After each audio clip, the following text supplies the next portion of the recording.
ಪಕ್ಕದಲ್ಲಿ ಕೂತ್ಕೊಂಡು ಕೇಳಿದೆ, ನೀವೇನು ಮಾಡಿದ್ದೀರಿ, ನಿಮ್ಮ ಮಕ್ಕಳಿಗೆ ಏನು ಮಾಡಿದ್ದೀರಿ, ಆಮೇಲೆ ನಿಮ್ಮದು ಕತೆ ಇದು ಅಂತ ಕೇಳಿದೆ.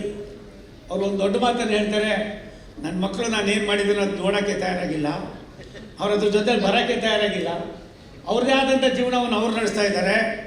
ನಾನೇನು ಮಾಡಿದ್ದೀನಿ ಅದನ್ನೆಲ್ಲ ಒಂದು ಕಡೆ ಮುಂದಿನ ಬಡತನದ ರೇಖೆಯಲ್ಲಿರ್ತಕ್ಕಂಥವ್ರಿಗೆ ನನ್ನದೇ ಆದಂಥ ದೃಷ್ಟಿಕೋನವನ್ನು ನನ್ನ ಕುಟುಂಬ ಮಾಡಬೇಕು ಅನ್ನುವ ಬಯಕೆಯನ್ನು ವ್ಯಕ್ತಪಡಿಸಿದಾಗ ನನಗನ್ಸುತ್ತೆ ಕೋಟಿಗೊಬ್ಬ ಪಾಲೇಮಾರು ಅನ್ನೋದು ನನ್ನ ಗಮನಕ್ಕೆ ಬಂತು.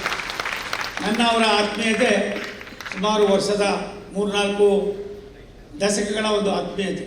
And it gives me immense pleasure to be here amongst the distinguished guests on this auspicious occasion of inauguration of Palemar Convention Center and virtual launch of Palemar Garden, Palemar Farms and Netravati Bhavan. At the outset, I congratulate and compliment Shri Krishna J. Palemar, President of Vikas Education Trust, for his dynamic leadership and community-oriented initiatives launched by him here today. ದಯವಿಟ್ಟು ಅವರಿಗೆ ಕೈ ಚಪ್ಪಾಳೆ ಮೂಲಕ ಒಂದು ಅಭಿನಂದಿಸೋಣ, ಎಲ್ಲರೂ ಅಭಿನಂದಿಸೋಣ. ಕೃಷ್ಣಮಲ್ ಪಾಲೆಮಾರ್ ಒಂದೊಂಥರ ಬಹುಮುಖ ಪ್ರತಿಭೆ ಅಂತ ಕಾಣ್ತದೆ. ಖಾದರ್ ಸಾಹೇಬ್ರು ಹೇಳಿದ್ರು ಈಗ ಅವ್ರ ಬಗ್ಗೆ ಒಂದು ಪುಸ್ತಕ ಬರೀಬೇಕು ಅಂತ. ಸರ್, ಆಟೋಬಯೋಗ್ರಫಿ ಇಲ್ಲದ್ರೆ ಒಂದು ಬಯೋಗ್ರಫಿ ಆದರೂ ಬರೆದು ಬಿಡಿ, ಒಂದು 4 ಜನಕ್ಕೆ ಸ್ಫೂರ್ತಿ ಆಗಲಿ. Sri Krishna Palemar is an industrialist, a reputed builder, educationalist, most important. He is an educationalist and a versatile social worker. ನಮಗಂತೂ ರಾಜ್ಯಪಾಲರು ಭಾಳ ಪ್ರೋತ್ಸಾಹಿಸಿದ್ರು.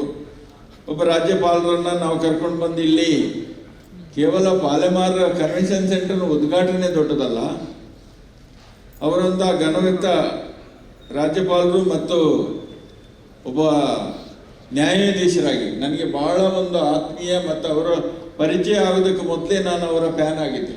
ಹಾಗೆ ನಮಗೆ ಇಂಥ ಒಂದು ಅವಕಾಶ ಸಮಯ ಎಲ್ಲ ಕೊಟ್ಟರು. ಆದರೆ ಪಾಲೆಮಾರ್ ಗಾರ್ಡನ್ ಇವತ್ತು ಉದ್ಘಾಟನೆ ಆಗಿದೆ. ಇದು ನಿಜವಾಗಿ ಒಂದು ವಿಕಾಸ್ ಎಜುಕೇಷನ್ ಟ್ರಸ್ಟಿನ ಅಂಡರಲ್ಲಿ ಇವತ್ತು ಈ ಕನ್ವೆನ್ಷನ್ ಸೆಂಟರು ಅಥವಾ ಬೇರೆ ಬೇರೆ ಸಂಸ್ಥೆಗಳು ಬರ್ತದೆ. ಆದರೆ ಇದರಲ್ಲಿ ಏನಾದರೂ ಇವತ್ತು ನೀವು ಬಂದು ಭಾಗವಹಿಸಿ ನಮ್ಮನ್ನು ಪ್ರೋತ್ಸಾಹಿಸಿದರೆ ಅದಕ್ಕೆ ಪ್ರೋತ್ಸಾಹಿಸಿದಂಥ ನಿಮ್ಮ ಮಾಡಿದಂಥ ವ್ಯರ್ಥ ಸಮಯ 1-2 ಗಂಟೆ 1.5 ಗಂಟೆ ಕೆಲವರೆಲ್ಲ ಹಾಳು ಮಾಡಿದ್ರು. ಆದರೆ ಅದು ಏನಿದ್ದರೂ ಅದರ ಒಂದು ಸಣ್ಣ ಪುಣ್ಯದ ಫಲ ನಿಮಗೂ ಬರ್ತದೆ ಹೇಳುವುದಕ್ಕೆ ನಾನು ಇಚ್ಛೆ ಪಡ್ತದೆ ಅಂತ